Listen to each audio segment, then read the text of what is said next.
Bueno, hoy vamos a arrancar con la unidad 6, la parte A, ¿sí? Es la primera parte, donde empezamos ya con lo que es inferencia estadística. Recuerden que nosotros hasta el momento vimos de las primeras unidades, ¿sí? La importancia de una muestra, de sacar una muestra, de para qué servía. Y una buena muestra nos va a permitir obtener buenas estimaciones, hacer buenas inferencias, poder extrapolar los datos de la muestra hacia la población de donde obtuvimos la muestra. Esta parte de la parte A de la unidad 6 va a consistir en, vamos a tratar estos puntos. Por un lado vamos a ver estimación puntual, que es una estimación puntual, las propiedades de un buen estimador. Intervalos de confianza, que es un tipo de estimación, ¿sí? Una estimación quizás un poquito mejor, ahora vamos a ver por qué, un poquito mejor que la estimación puntual. Y después vamos a ver lo que es el control de la amplitud de un intervalo. Como digo, intervalo tiene una amplitud. Y la determinación del tamaño de muestra que vamos a necesitar para cumplir con ciertas condiciones o requisitos que vamos a establecer para la construcción de ese intervalo. La clase de hoy vamos a ver la primera parte. Mañana en la mañana se va a grabar el resto. Vamos a ver, como les mencionaba, qué es una estimación puntual, algunas propiedades de un buen estimador, y vamos a comenzar con el concepto de intervalo de confianza, y específicamente vamos a aprender a construir un intervalo de confianza para la media poblacional en la situación en la que conocemos el desvío. No siempre se conoce el desvío, es más, podríamos pensar que en la práctica son más las veces en las que no se conoce que las que se conoce. Pero bueno, vamos a entender cómo es la lógica de la construcción de un intervalo de confianza y la clase de mañana a la mañana, que también va a quedar grabada, así que la van a poder ver cuando ustedes dispongan, van a poder ver la continuación de esto que vamos a arrancar hoy. Bueno, como les dije, inferencia estadística, estadística inferencial, comprende el conjunto de métodos que permiten conocer características que tiene la población, pero a partir de lo que yo observo en la muestra. ¿Sí? Yo recopilo información en una muestra, que es un subconjunto de esa población, relevo datos, observo datos, y después trato de poder extrapolar esos datos que yo tuve en la muestra hacia toda la población. Las poblaciones se caracterizan por medidas descriptivas que nos acordamos ya desde la primera unidad de la materia, llamábamos parámetros a esas medidas.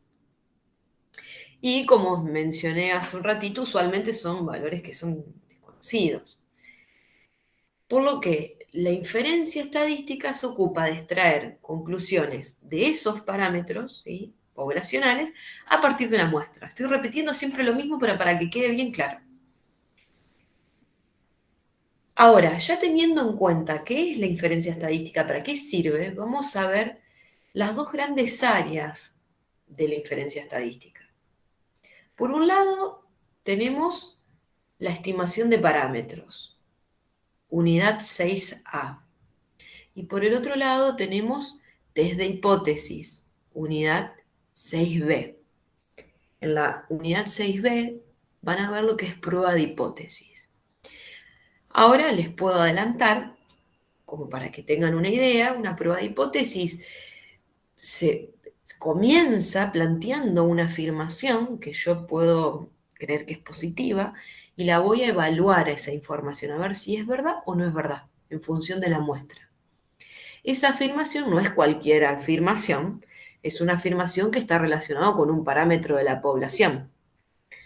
Yo puedo tener una afirmación vinculada con el salario promedio de los habitantes de la ciudad de Rosario. Entonces, mi hipótesis es que los habitantes de la ciudad de Rosario, en promedio, ganan eh, más de tal valor, ¿sí? Más de 30.000 pesos, por ejemplo. Entonces yo evalúo con una muestra de habitantes, observando cuál es su ingreso, evalúo si eso es real o no es real, basándome en la evidencia que me da la muestra.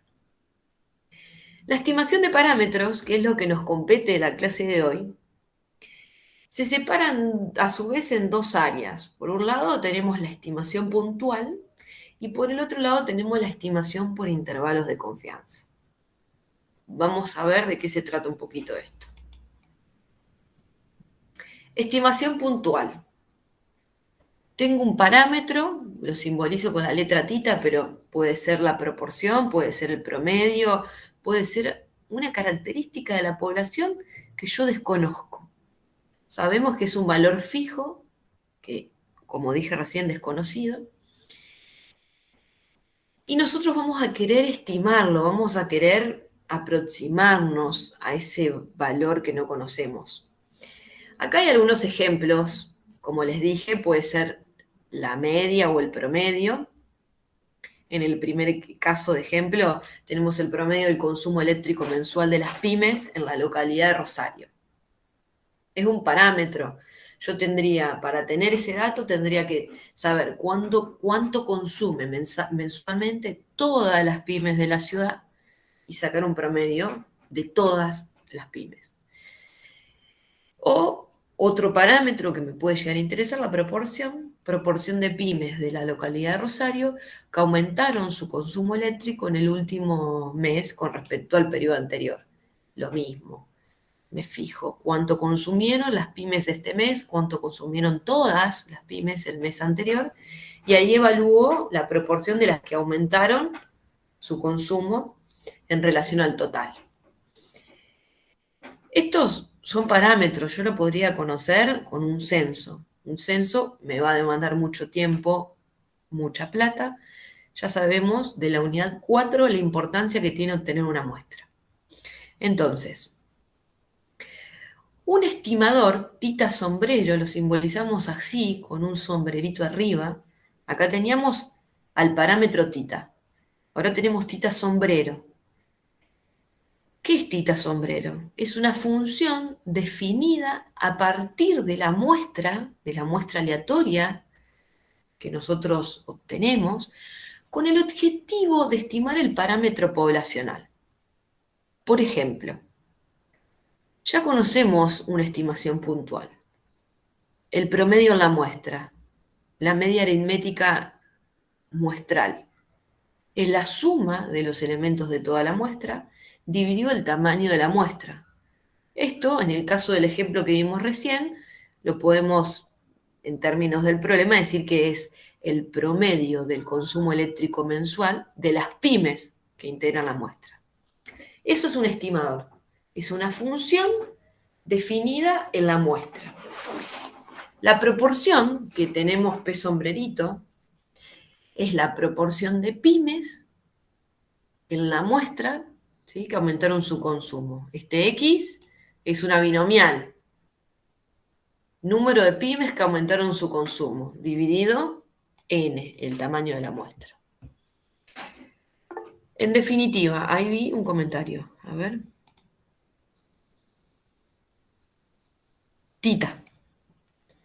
Igualmente es una letra griega, ¿no? O sea, acá utilizamos esta letra, podemos utilizar otra, ¿sí? Acá fíjense que en realidad, en términos de ejemplos, estamos usando como parámetro mu y como parámetro la letra P. Pero yo quiero que distingan esta cuestión, que acá no tienen el sombrerito, ¿sí? Acá tienen una raya en la X, que eso es mundialmente conocido de esa manera, X raya, y el P sombrerito. ¿Ven? El P sombrerito es lo calculado en la muestra. ¿Qué son entonces X raya y P sombreritos? Sí, son estimadores del parámetro que nosotros desconocemos. ¿Y qué es un estimador? Al ser una función que yo defino a partir de una muestra aleatoria, Un estimador va a ser una variable aleatoria, los vimos en la unidad 5. ¿Por qué va a ser una variable aleatoria? Porque depende de los valores que yo observo en la muestra. Eso ya lo vimos en la unidad pasada. Vamos acumulando conocimientos. Entonces, nosotros sabemos, y acá quiero que quede esto bien claro, parámetro, característica de la población, estimador, función, vamos acá de nuevo, función definida a partir de la muestra aleatoria. Ahora, la estimación puntual es el valor numérico, es el numerito, el valor que obtengo cuando calculo el estimador, que era una función en términos de la muestra, con los datos que recolecté, ¿sí? ¿Se entiende la diferencia? El estimador es una función definida en la muestra. La estimación puntual es el valor que toma esa función para una muestra determinada. ¿Se entendió? Profe, y en el ejemplo anterior, ¿el Sí. estimador sería lo mismo que estadístico en ese caso? Claro. En realidad acá nosotros estamos haciendo eh, la diferencia bien notoria entre la función y el valor. Estamos distinguiéndolo. Hasta el momento nosotros decíamos estadístico y lo tomábamos como el valor, ¿sí? En realidad estadístico comprende quizás las dos cosas. Cuando uno dice estadístico quizás no sabe a qué se está aludiendo, por eso antes no marcábamos esta diferencia. Estadístico podíamos estar hablando de la característica, podíamos estar hablando del valor puntual, de la estimación puntual. Ahora hacemos esta discriminación. Estimador, función. Estimación puntual, el valor numérico de esa estimación. Y acá tenemos los ejemplos. Por ejemplo, calculamos el promedio del consumo, nos dio 567 kilowatts y bueno, se estima que el promedio del consumo eléctrico de las pymes es tanto. La proporción, 0,24. Se estima que el 24% de las pymes aumentaron su consumo. Ahora, ¿por qué marco esta diferencia? Porque vamos a ver posteriormente algunas cuestiones. Por un lado, las características que tienen un buen estimador, que es la función. Y por el otro lado vamos a ver para qué nos sirve esta estimación puntual. Y acá, a partir de la estimación puntual, vamos a definir un concepto importante, que es el error de estimación.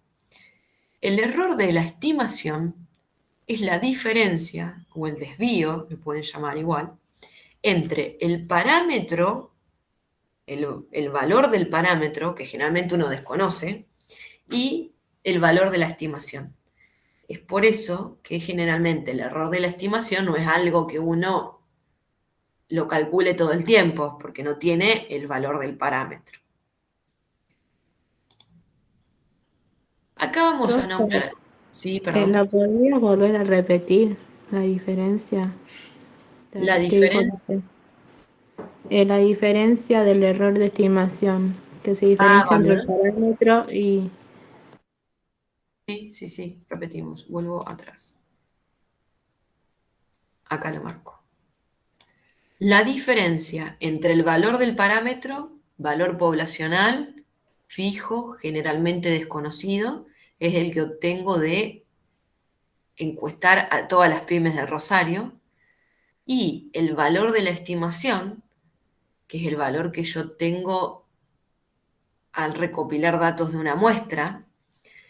La diferencia entre el parámetro y la estimación puntual es lo que llamamos error de estimación. ¿Sí? Es el error por estar utilizando una muestra y no toda la población. ¿Entiende?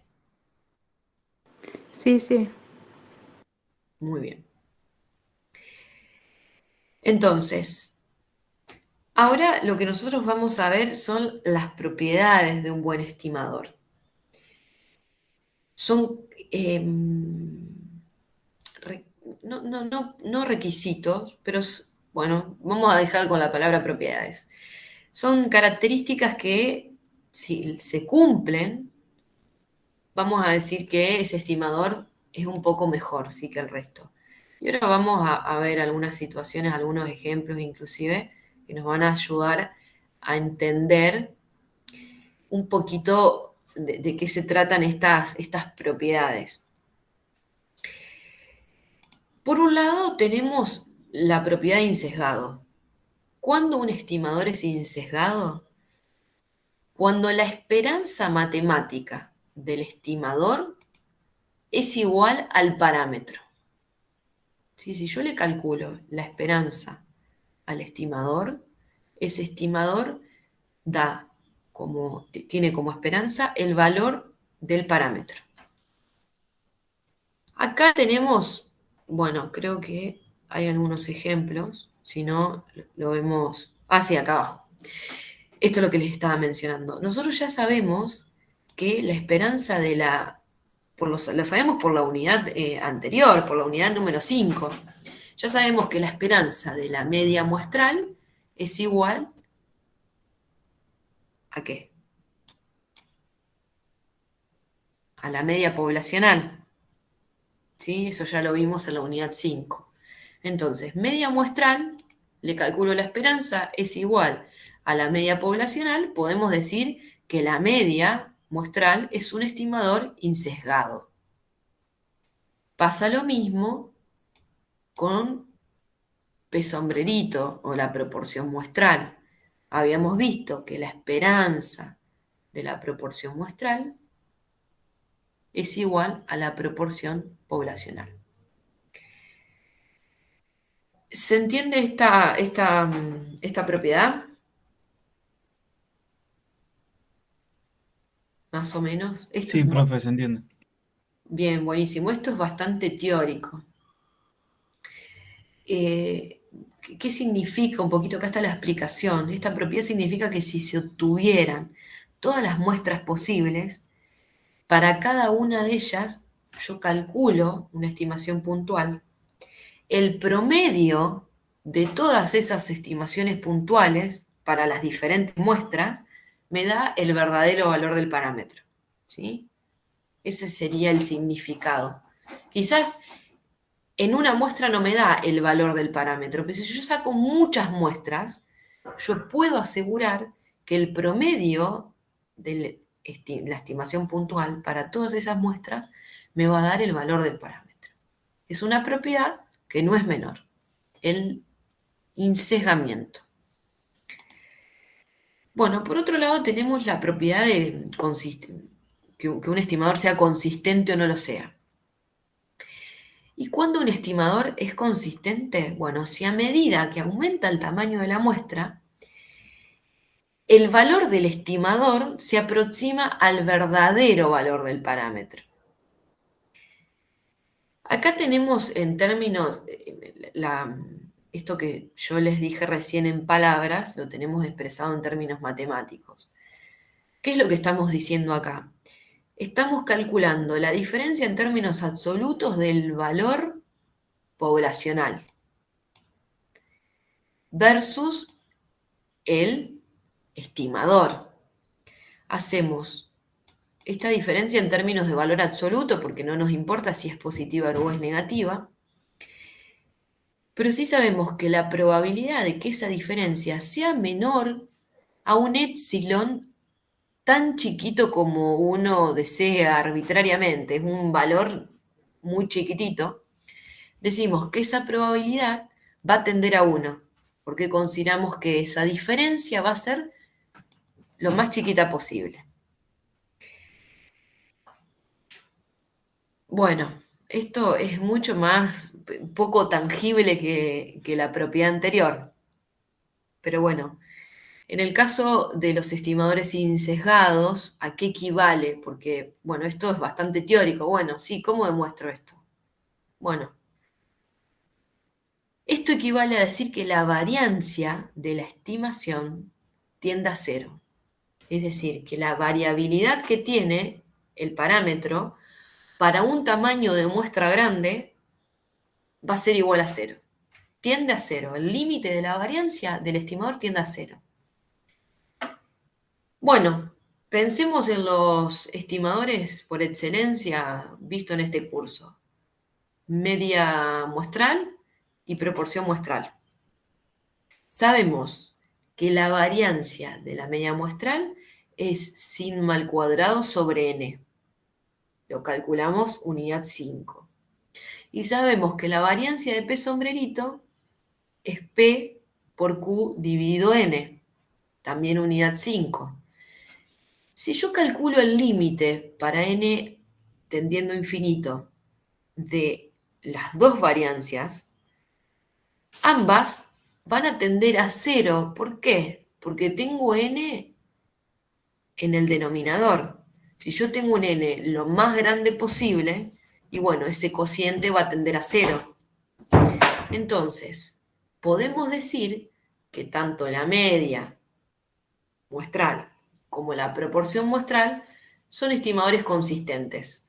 ¿Sí? Consistentes. Su variancia tiende a 0. Otra propiedad más. Eficiente. ¿Cuándo un estimador es eficiente? Bueno, vamos a suponer que tenemos todos los estimadores posibles, que son insesgados, todos los estimadores posibles de un parámetro que nosotros desconocemos. ¿Sí? Va a ser eficiente aquel que tiene la menor variancia. Es decir, tenemos, por ejemplo, tita 1, tita 2, son estimadores insesgados del mismo parámetro. Si la variancia de tita 1 sombrero es menor a la de tita 2 sombrero, entonces podemos decir que tita 1 es un estimador eficiente del parámetro tita, que es el que nosotros queríamos estimar. Y acá de nuevo, vamos a un ejemplo para poder tangibilizar un poquito esta cuestión. Nosotros tenemos parámetro media poblacional, promedio poblacional. ¿Con qué podemos estimar el promedio? Lo vimos en la unidad 2. Podemos recurrir al promedio muestral o la media muestral, podemos recurrir a la mediana, podemos recurrir al modo, a las 3 medidas de posición central que nos estiman el medio. ¿Y se acuerdan que nosotros habíamos dicho en la unidad 2 que si la distribución era simétrica, íbamos a elegir la media? Bueno, ¿por qué íbamos a elegir la media? ¿Nadie se lo había preguntado? ¿Por qué elegíamos la media y no el modo o la mediana? Bueno, esta es una justificación. La media es el estimador con menor variancia. Nosotros en la unidad 5 no vimos la distribución muestral de la mediana y del modo y no calculamos las variancias de estos estimadores. Pero sí me pueden creer, está demostrado, hay libros en donde está esa demostración matemática, que la variancia de esos estimadores, la variancia de la media y la variancia del modo, son mayores que la de la media. Entonces se dice que la media es un estimador eficiente en comparación al resto. Por eso en la unidad 2 preferíamos ese. P sombrerito también es un estimador eficiente de P. Es el estimador con menor variancia. Podríamos pensar a otros estimadores que puedan estimar a P, pero inclusive ahora no se me viene ninguno que sea insesgado. Pero bueno, por eso utilizamos la estimación puntual de estos estimadores, porque cumplen con varias propiedades de un buen estimador.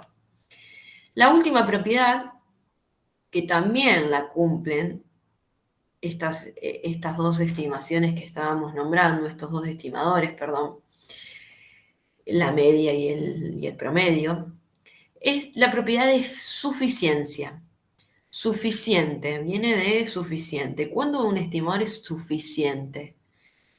cuando hace uso de la mayor cantidad de información que puedo obtener en la muestra para estimar el parámetro. Piénsenlo de esta manera. La media muestral. Yo sumo todos los valores de la muestra. Obtengo información de todos y después divido la cantidad de datos. Intervienen todos los valores en la muestra. No pasaba lo mismo con la mediana y con el modo. Por eso la mediana y el modo no son estimadores suficientes. Sí lo es la media aritmética. Presentadas estas 4 propiedades de un buen estimador, vamos a adentrarnos un poquito en lo que viene, que son los intervalos de confianza. Nosotros hasta acá vimos las estimaciones puntuales, ¿sí? Vimos cómo obtener una estimación puntual, ¿sí? A partir de un estimador. Ahora vamos a ver cómo construir un intervalo de confianza. Nosotros, de nuevo, la pregunta que había hecho Augusto, que yo no sé si quedó del todo clara, nosotros veníamos utilizando la palabra estadístico, ¿sí? Veníamos utilizando la palabra estadístico quizás sin discriminar esto de el valor puntual, ¿sí? El valor que yo tenía con una muestra o la función. Ahora sí distinguimos, tenemos el valor puntual, que es el valor que yo obtengo, que puedo calcular aplicando, ¿sí? o utilizando los datos de la muestra a esa función que yo llamo estimador. Es más apropiado, me quedé pensando lo que les había dicho, creo que es más apropiado utilizar estadístico como sinónimo de estimador de la función. Pero nosotros en realidad anteriormente lo estábamos utilizando de manera indistinta al estadístico. Por eso ahora dejemos un poquito de lado ese término, aunque sí, o sea, en términos correctos el estadístico es una función de la muestra, pero quedémonos ahora con esta cuestión. Estimador es una función, ¿sí? Definida en la muestra, y estimación puntual es el valor del parámetro. Lo aclaré por las dudas porque me había quedado pensando, no sé si había sido del todo claro. Bueno, estimación por intervalos de confianza. Yo tengo un estimador puntual que nos da un solo valor a partir de una muestra.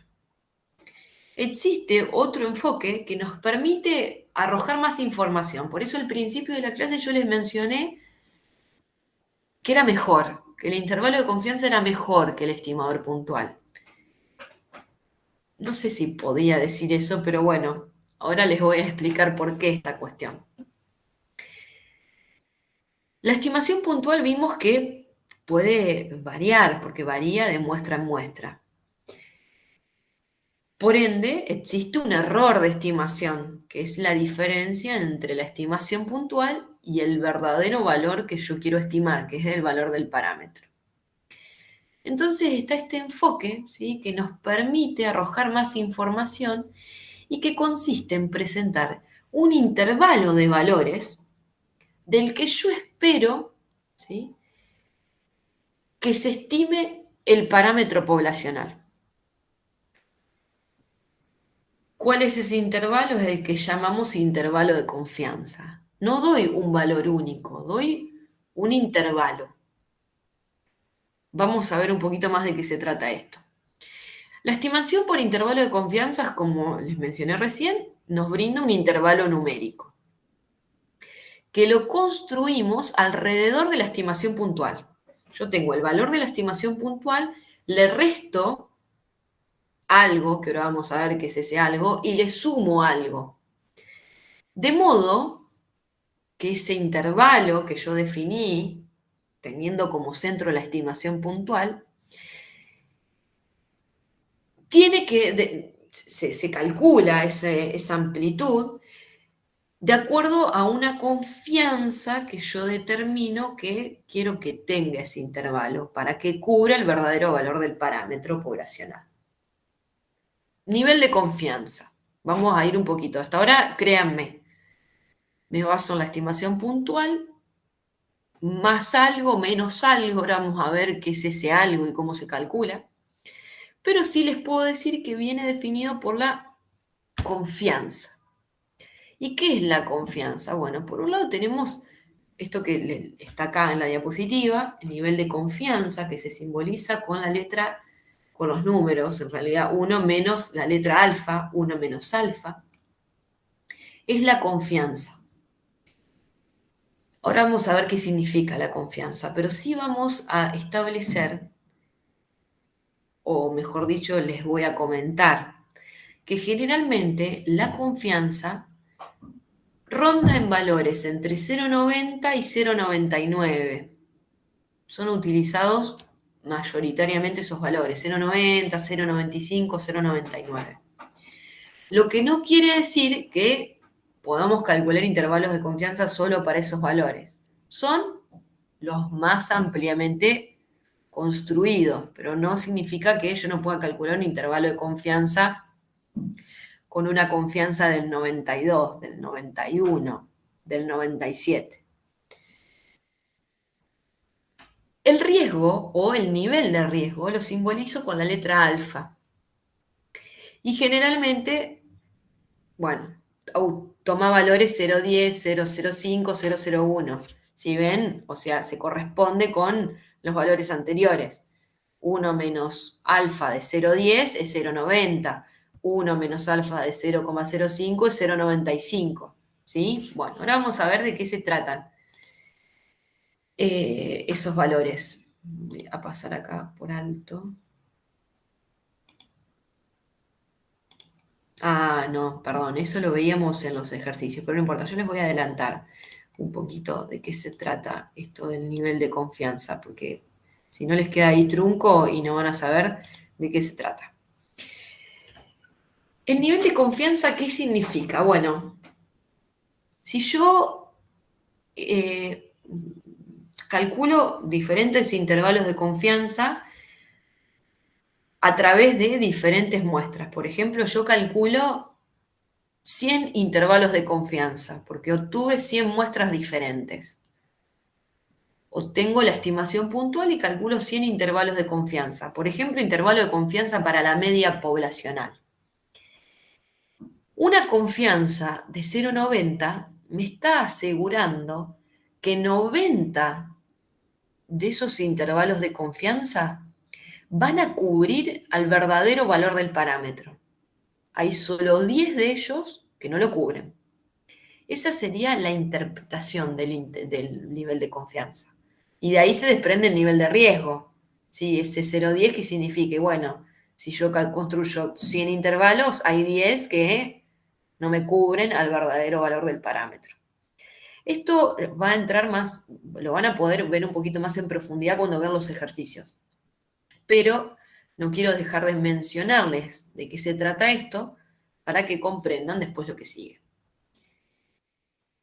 Bien, les dije que era mejor el intervalo de confianza que la estimación puntual. ¿Por qué? Por un lado, brinda una medida de la precisión de la estimación, ¿sí? Que la determina la amplitud del intervalo. Si el intervalo es muy ancho, es menos preciso. Y vamos a ver que el intervalo depende de la variabilidad del estimador, es decir, que si el estimador no es tan bueno, es más variable, el intervalo tiene que ser más ancho. Entonces nos da una medida de la precisión de esa estimación. Y por el otro lado, brinda una medida de la confianza que tenemos de esa estimación. Es decir, de que el valor desconocido del parámetro esté cubierto por el intervalo calculado. Tiene que ver con esto que les mencioné recién, de qué significa el nivel de confianza y el nivel de riesgo. Entonces, la estimación por intervalo de confianzas tiene estas dos ventajas en comparación a la estimación puntual, que nos da un valorcito crudo, único, y que sabemos que puede haber un error de estimación, ¿sí? Porque varía de muestra en muestra ese valor. Entonces, el intervalo de confianza es más completo, tiene más información. Bueno, ahora vamos a lo más lindo. Vamos a ver cómo se construye el intervalo de confianza. Si yo quiero construir el intervalo de confianza para la media poblacional, como les mencioné bien al principio de la clase, tenemos situaciones. Por un lado, podemos conocer el desvío y por el otro lado podemos desconocer el desvío poblacional. En esta clase vamos a ver el caso en el que se conoce el desvío. Yo conozco el desvío de la población. En ese caso, yo puedo deducir cuál es la distribución de la media muestral. Unidad 5. Ahí vimos, ¿para qué vimos esa unidad? ¿Para qué me sirve? Bueno, acá tenemos. La distribución de la media es normal cuando nosotros conocemos el desvío y sabemos que en realidad de antemano la variable original es normal.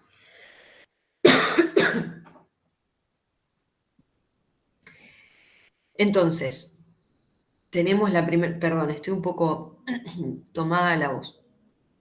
Entonces, la media tiene distribución normal si yo conozco el desvío y la variable de origen es normal.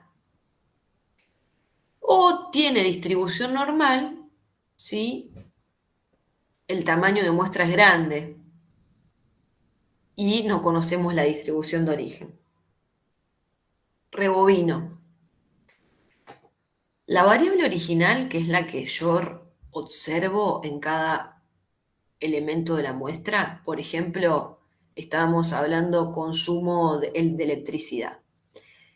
La variable original consumo eléctrico puede ser normal o puede no serlo. Si yo sé que es normal, no me importa el tamaño de la muestra, el consumo promedio tiene distribución normal. Si el consumo eléctrico no tiene distribución normal, requiero que el tamaño de la muestra sea mayor a 30 para poder deducir que el consumo promedio tiene distribución normal. Tenemos esas dos situaciones diferentes, pero ambas van a tener distribución normal, en definitiva. ¿Por qué? Porque conocemos el desvío. Van a ver la clase de mañana que va a quedar grabada, que puedo yo tener originalmente una distribución normal, puede ser el consumo normal, pero si yo desconozco el desvío, la estimación no va a tener distribución normal, va a tener una distribución que se llama T de Student, que es un poco más dispersa que la normal. Pero lo van a ver la clase que viene. Me estoy adelantando. Entonces, acá, ¿con qué nos quedamos? Con que la media muestral tiene distribución normal. Tenemos que asegurar algunas cuestiones, tener cuidado, pero tenemos que trabajar con normal. Entonces, ¿qué pasa? Si yo estandarizo al estimador, estandarizo a la variable aleatoria, media muestral, es decir, le resto mu y le divido el desvío de la media, que lo vimos en la unidad 5, era sigma sobre raíz de n. Si yo tengo esta nueva variable aleatoria, que es una transformación de la media muestral, obtengo a la variable aleatoria z, acá no sé qué había, obtengo a la variable aleatoria z, z con distribución normal 0, 1. Entonces, yo estandarizo a la media muestral, ¿sí? Obtenemos la siguiente estadística, que contiene el parámetro a estimar. Cuidado, el parámetro que yo en realidad desconozco. Pero bueno, ahora vamos a ver. Esta estadística lleva el nombre de estadística pivote. Considerando la distribución de la estadística de la estadística pivote, lo que vamos a hacer es determinar dos valores, un Z1 y un Z2, que encierran a la probabilidad 1 menos alfa, dejando afuera alfa sobre 2, de manera simétrica, a los dos lados del centro. ¿Sí? Ahora vamos a ver. Yo quiero una probabilidad de 1 menos alfa adentro y pienso en lo que estábamos haciendo en la unidad 5, cuando calculábamos probabilidades Z. Bueno, ¿para qué queríamos calcular probabilidades? Acá tenemos un ejemplo. Quiero calcular los valores en el eje de Z1 y Z2 que contengan entre ellos una probabilidad de 1 menos alfa. Entonces, vamos a ver cómo sigue. Yo tengo Z1 y Z2 desconocidos, que acumulan una probabilidad de 1 menos alfa. Acá tengo el grafiquito, lo voy a agrandar un poco, así se ve bien. El centro de la distribución es 0, el centro de una normal estándar sabemos que es 0. Yo quiero calcular el Z1 y el Z2, que dejan afuera menor a ese valor y mayor al Z2, menor al Z1 y mayor al Z2, dejan el alfa sobre 2, ¿sí? Ambos lados. ¿Sí? Eso es lo que me queda afuera. Entonces, ¿qué estoy buscando? Y bueno, en realidad estoy buscando, el Z1 es el Z que acumula una probabilidad de 1 menos alfa. Acumuló lo que está en blanquito. Es un valor en el eje que acumula esa probabilidad.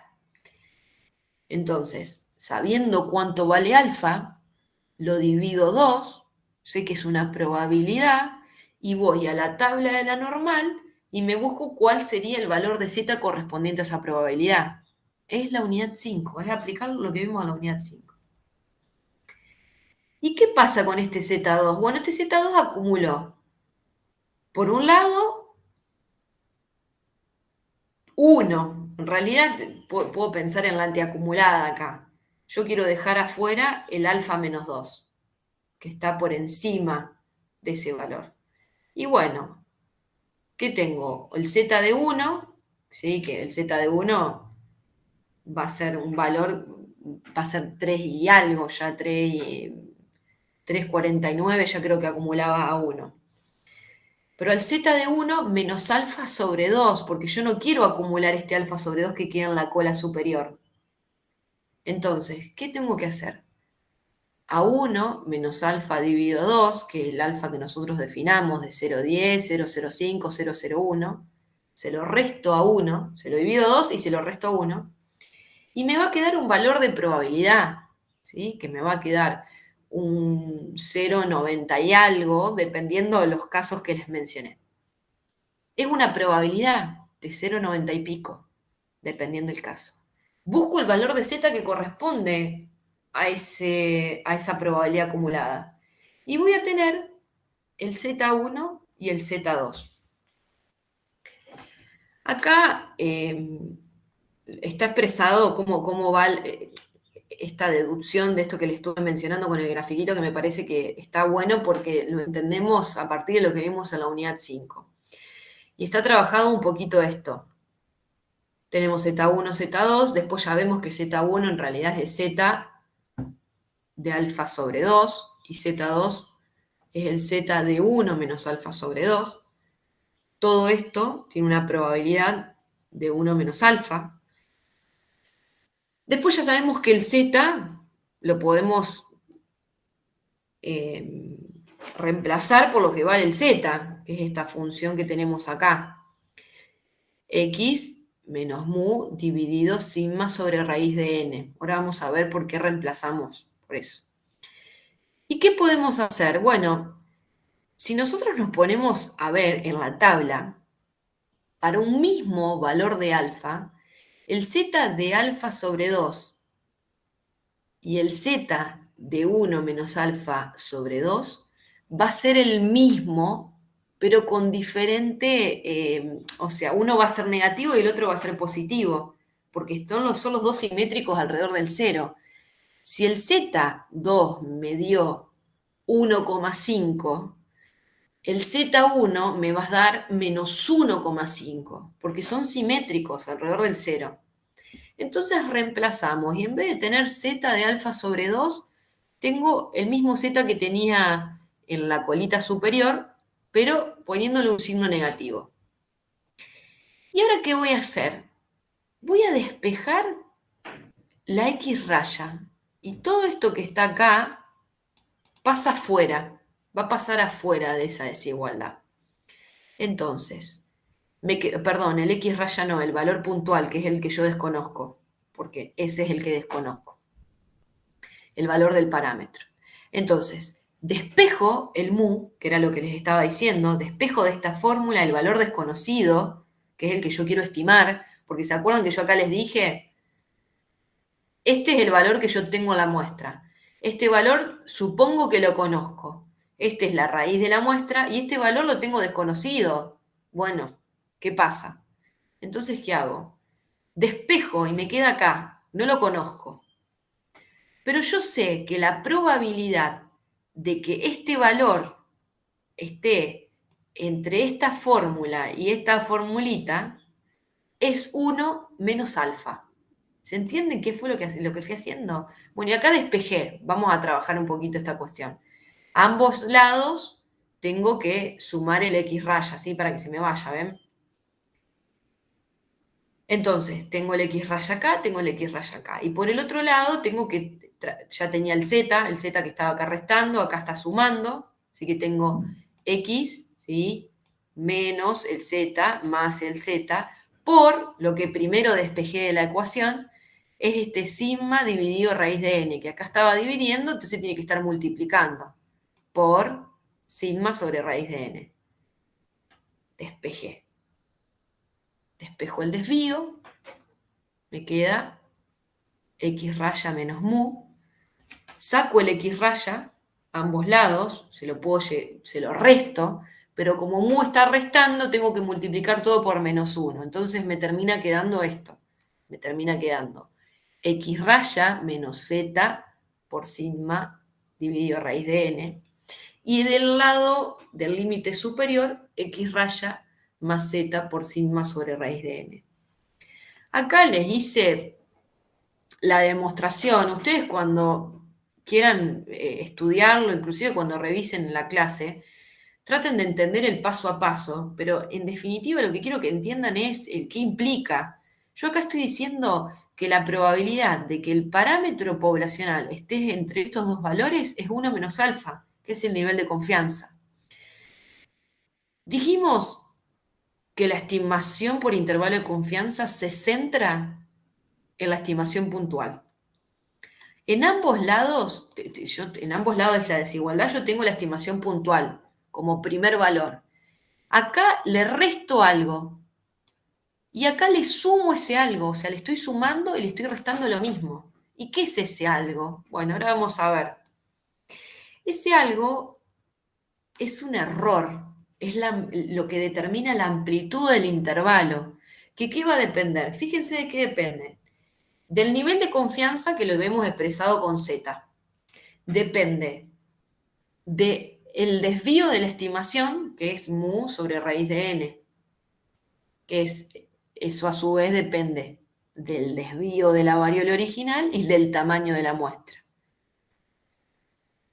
La clase que viene, cuando sigan avanzando en la construcción de intervalos de confianza para sigma desconocido y para la proporción también, van a poder hacer jugar, mejor dicho, con estas cuestiones, con el z, con el sigma y con el n, que son los que nos van a determinar la amplitud del intervalo de confianza.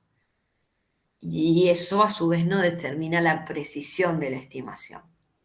Acá lo que está explicado es esto que yo les decía recién, esta cuestión de que este intervalo, que yo lo planteo así, intervalo de confianza, significa esto, que hay una probabilidad de 1 menos alfa de que este intervalo, con límite inferior x menos z por sigma sobre n por raíz de n, límite superior x más z por sigma sobre raíz de n, cubra al verdadero valor del parámetro desconocido.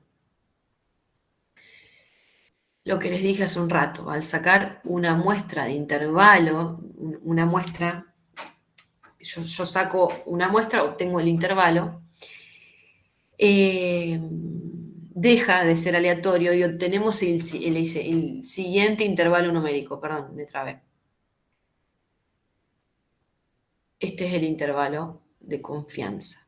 Se simboliza IC sub mu, que es la estimación que a nosotros, el parámetro que nos interesa estimar, punto y coma, el nivel de confianza, en términos de porcentaje, igual, y lo expreso así, X raya, el valor puntual, más menos, el valor de la tabla, por el desvío de la estimación. Límite inferior, la resta. A X media le resto esa cuantita. Límite superior, le sumo esa cuantita a la estimación puntual. X raya dijimos que es la estimación puntual del parámetro mu. Z es el valor de la distribución normal estándar, ¿sí? Que calcula esta probabilidad acumulada de 1 menos alfa sobre 2. Y por el otro lado tenemos el error estándar o el desvío, como quieran ustedes llamarlo, es lo mismo, del estimador. Y acá tenemos un ejemplo, ¿sí? Un ejemplo de otro caso, otra variable. Tenemos la variable ingreso mensual de los gerentes de distintas sucursales de la empresa. Nosotros queremos, con una confianza del 95%, ¿sí? Calcular un intervalo de confianza sobre el ingreso medio mensual de los gerentes. Entonces, se sabe que el ingreso tiene distribución normal, el desvío es conocido, es 9100, y yo no conozco, acá no tengo el dato del ingreso medio mensual de los gerentes. Calculo el intervalo de confianza. Entonces, saco una muestra de 40 gerentes y obtengo el promedio mensual. Este es igual a 80.000. ¿80.000 qué es? La estimación puntual. Entonces, tenemos algunos datos, ordenemos la cabeza. Por un lado tenemos la variable ingreso mensual de los gerentes. Es distribución, su distribución es normal. Parámetro mu desconocido, desvío 9100. Me interesa estimar este parámetro. Lo estimo puntualmente con la muestra que me dio 80.000. Pero si yo quiero calcular un intervalo de confianza, a ese 80.000 le tengo que sumar algo y le tengo que restar algo. ¿Qué le sumo? El valor de tabla por el desvío de la estimación. El desvío de la estimación es 9100 dividido raíz de 40. Eso lo vimos la unidad 5. ¿Y cuánto nos da el valor de la tabla? Bueno, nosotros sabemos que el intervalo de confianza era con una confianza del 95. Esto nos deja un error, un alfa, de 0,05. Si yo a 0,05 lo divido 2 y a eso se lo resto a 1, el valor que me va a dar es 0,975. Yo no me di cuenta de buscar la tabla de la normal, pero si ustedes la tienen a mano, los voy a invitar a corroborar ese valor. Profe, ¿podría volver a explicar de dónde sale eso? ¿De dónde sale el 0,975? Sí, eso. Bien, es 1 menos alfa sobre 2. Ustedes tienen primero el alfa. Primero tienen el nivel de confianza, que habíamos dicho que cuánto valía el nivel de confianza. En este caso, en el caso del ejemplo. Sería 0,95 o 95%. Ahí está. Muy bien, gracias. 0,95 es el nivel de confianza. Nos deja un alfa de 0,05, ¿cierto? Ay, no, se me trabó. Nos deja un alfa de 0,05, ¿sí? Que es el nivel de riesgo. ¿Estamos hasta ahí? Sí, no. Sí, profe. Bien, entonces, nivel de confianza 0,95. Implica que el nivel de riesgo, que el alfa, es de 0,05. Si yo a 0,05 lo divido 2, ¿cuánto me da? 0,025. 0,025. 0,025. Si a 1 le resto el 0,025, ¿cuánto me da? 0,975. Así es. 0,975. Este es este valor. Este valor es una probabilidad.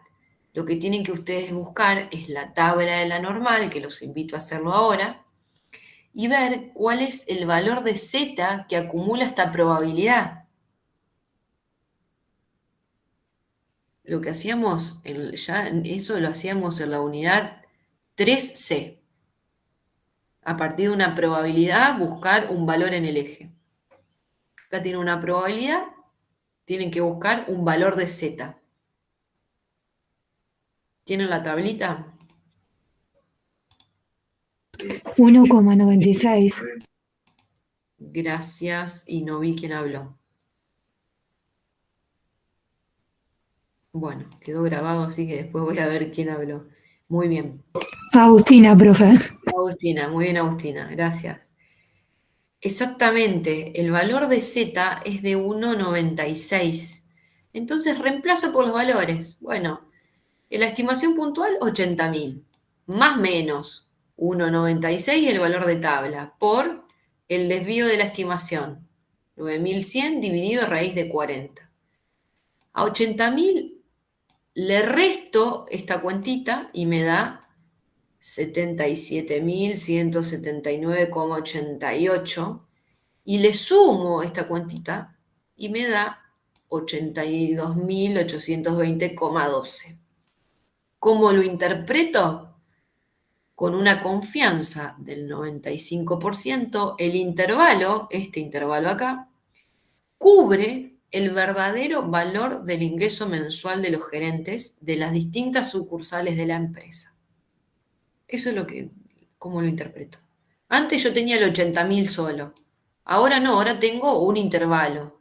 Y yo pienso que este intervalo está cubriendo el verdadero valor del parámetro. Bueno, sí, es verdad. Lo cubre con una confianza o con una probabilidad del 95%.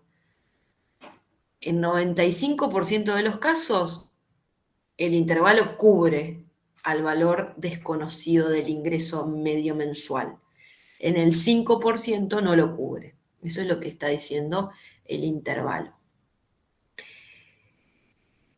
Esto que yo dije algo, acá voy a ir un poquito a esta cuestión acá. La estructura de la estimación por intervalo de confianza, como para cerrar un poquito lo que vimos recién. La estructura es la siguiente, tiene por un lado la estimación puntual, a la que se le suma y se le resta el margen de error, que hasta el momento yo le venía diciendo algo, cuentita, bueno, no, tiene un nombre, es el margen de error. ¿Cómo está compuesto el margen de error? Está compuesto por un valor de tabla, es ese z que calculó recién que mencionó Agustina, por el error estándar o el desvío del estimador, que es lo que pudimos y aprendimos a deducir en la unidad 5, tanto para la media muestral como para la proporción muestral. Profe, Sí. en el ejemplo que hicimos, ahí 0,975 sería la probabilidad acumulada en Z.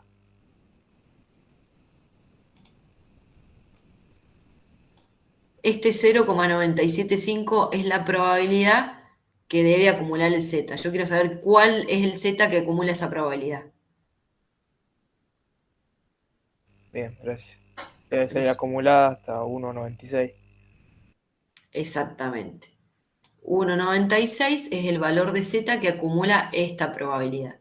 Después van a ver que este 1,96 se lo van a acordar de memoria, porque es muy común utilizar o calcular intervalos de confianza con una confianza del 95%.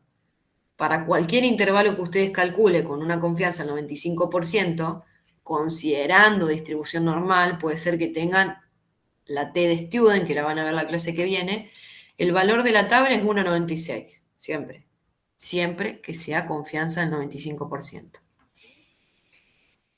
Bien, entonces acá está la interpretación del intervalo de confianza, que yo me adelanté a explicárselas un poquito antes para que no quede ahí en stand-by y entiendan de qué se trataba, pero está lo que ya dije recién. Calculo 100 veces, saco 100 muestras y calculo 100 intervalos, en el 95% de ellos el intervalo cubre al verdadero valor del parámetro, en 5 de ellos no. Y acá tenemos como la representación gráfica de esto que yo estoy diciendo. Esta es la distribución del mu. Acá está centrado en mu. Tenemos mu menos 1,96 sigma dividido raíz de n, el límite inferior, el límite superior.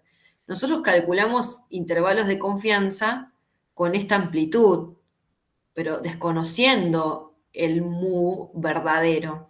Y si el desvío, si la media me dio un poquito más grande, y bueno, el intervalo se va a correr un poquito a la derecha, si me dio más chico, más a la izquierda. Y así calculo diferentes intervalos. En la mayoría de los casos, cubro el verdadero valor del parámetro. Fíjense que en este caso solamente el X raya 5 es el único que no cubre. Después los otros intervalos de confianza que obtengo a partir de los otros estimadores, las otras estimaciones puntuales, sí lo cubren. Eso es lo que me está diciendo este concepto nivel de confianza.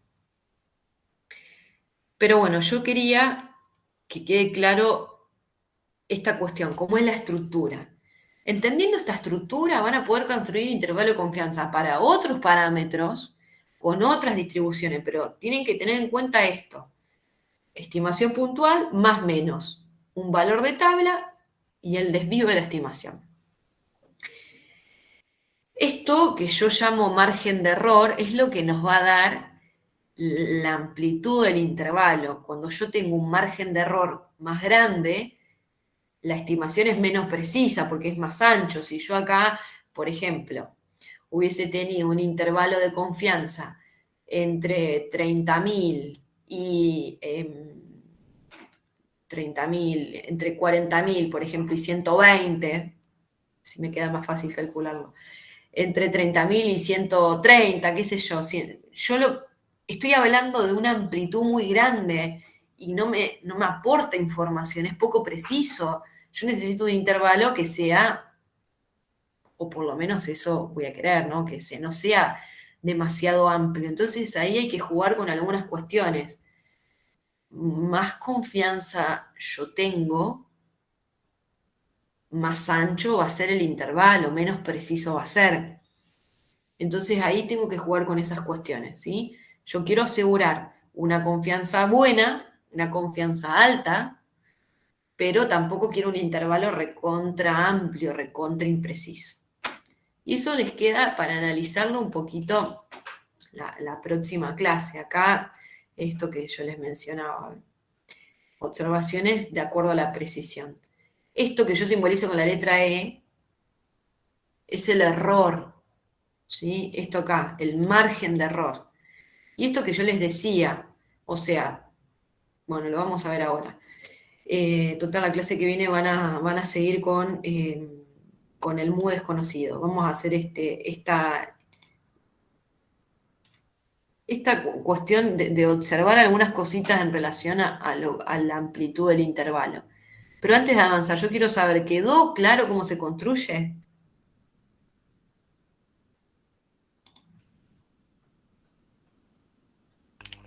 Sí. Gracias. Son algunos conceptos un poco nuevos, otros que venimos acumulando, es una mezcla de cosas nuevas, hay cosas que ya sabemos y por eso creo que lleva su tiempo. Les estaba diciendo, esta es la estructura del intervalo. Este error o margen de error está construido con un z y el desvío de la estimación. Entonces tenemos que pensar en algunas cositas. Si el z es un valor fijo, yo tengo ya determinado el nivel de confianza, tengo el z fijo. ¿Qué va a pasar con ese error? Y bueno, si el n aumenta, este valor que está dividiendo, porque yo tengo por sigma dividido raíz de n, la raíz de n divide, está en el denominador que uno necesita calcular para tener el margen de error. Si este n aumenta, disminuye la amplitud del intervalo. ¿Se entiende? Este valor va a ser más chiquito, porque esto está dividiendo en la formulita. Por eso, para un determinado z, para un determinado nivel de confianza, si yo quiero aumentar la precisión, necesito aumentar el tamaño de la muestra. El tamaño de la muestra me va a hacer que el error, el margen de error, sea más pequeño. Ahora consideremos que yo tengo al tamaño de la muestra ya fijo, determinado. Tengo un n ya dado. Al disminuir la confianza, la probabilidad que existe de que el intervalo cubra el verdadero valor del parámetro, si la confianza es más chiquita, el z va a ser más chiquito. Va a estar más cerca de cero porque va a haber menos amplitud, va a aumentar la precisión.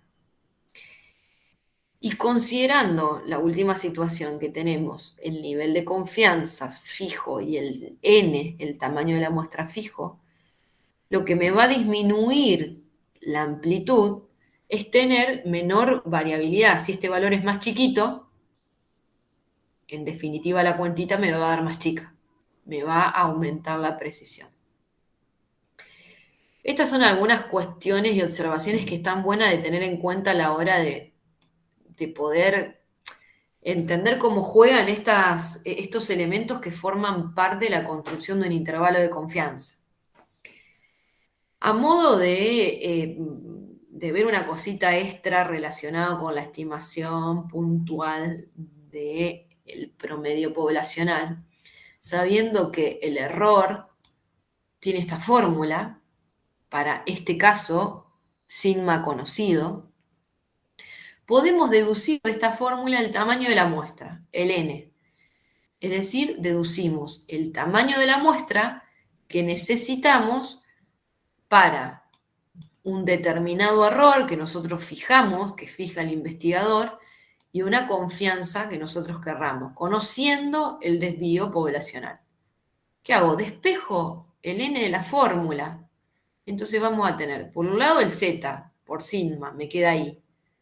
El e que estaba de este lado pasa dividiendo. Y la raíz del n, quiero que se me vaya, entonces lo que hago es elevo todo al cuadrado. En definitiva, z por sigma dividido el error, todo eso elevado al cuadrado, es la expresión de n que yo obtengo a partir del margen de error.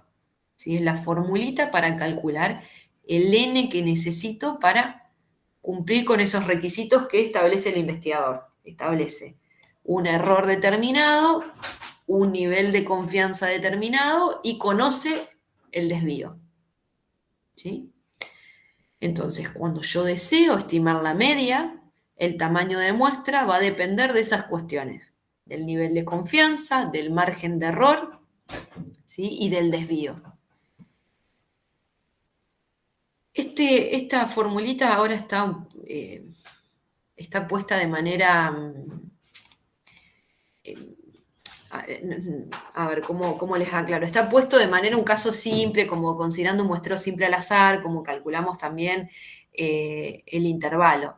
El tamaño de la muestra cambia si nosotros tenemos muestreos un poco más complejos, la formulita, ¿no? Si nosotros tenemos otro parámetro a calcular, hay unas cuestiones que hay que tener en cuenta, inclusive también depende de los costos que nosotros tengamos, depende de algunos factores, pero esto es en general una expresión que vemos nosotros en el curso para que puedan entender un poquito la necesidad de tener un n mínimo para asegurar ciertas cuestiones, ¿sí? Y así es como se calcula el n básico, y es el n que en realidad después evaluamos con algunos ejercicios. Profe, ahí entonces n sería depende del desvío poblacional. Sería. Claro, exactamente, depende del desvío poblacional, que en este caso es conocido.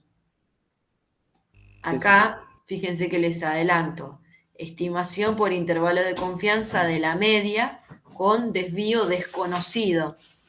Ahí van a ver cómo procedemos en todo cuando el desvío es desconocido. Acá, toda la clase tenemos el supuesto de que el desvío se conoce. Puede ser que sea así, puede ser que no, en la mayoría de los casos empíricamente no lo es. Pero bueno, hasta acá créanme, no avanzamos para que puedan incorporar estos conocimientos y la clase de mañana, que también va a quedar grabada, van a poder avanzar en esta cuestión de qué pasa cuando desconozco el desvío. Pero acá aprendimos, en la clase de hoy, por un lado, vimos, vamos a hacer una especie de repasito, por un lado vimos qué es una estimación puntual versus el estimador, vimos las propiedades que tiene un buen estimador y aprendimos primero conceptos que son necesarios para calcular intervalos de confianza y después aprendimos a calcular el intervalo de confianza de la media poblacional cuando conocemos el desvío. Van a ver la clase que viene qué pasa cuando no se conoce el desvío y van a ver cómo calcular intervalo de confianza para la proporción. Asimismo, para el caso de desvío conocido, pudimos determinar este control de la amplitud del intervalo jugando con el tamaño de la muestra, jugando con el nivel de confianza, y también pudimos determinar el tamaño apropiado de la muestra conociendo el desvío. Queda pendiente una partecita de esta teoría que corresponde a cuando no se conoce el desvío y qué pasa con la proporción poblacional.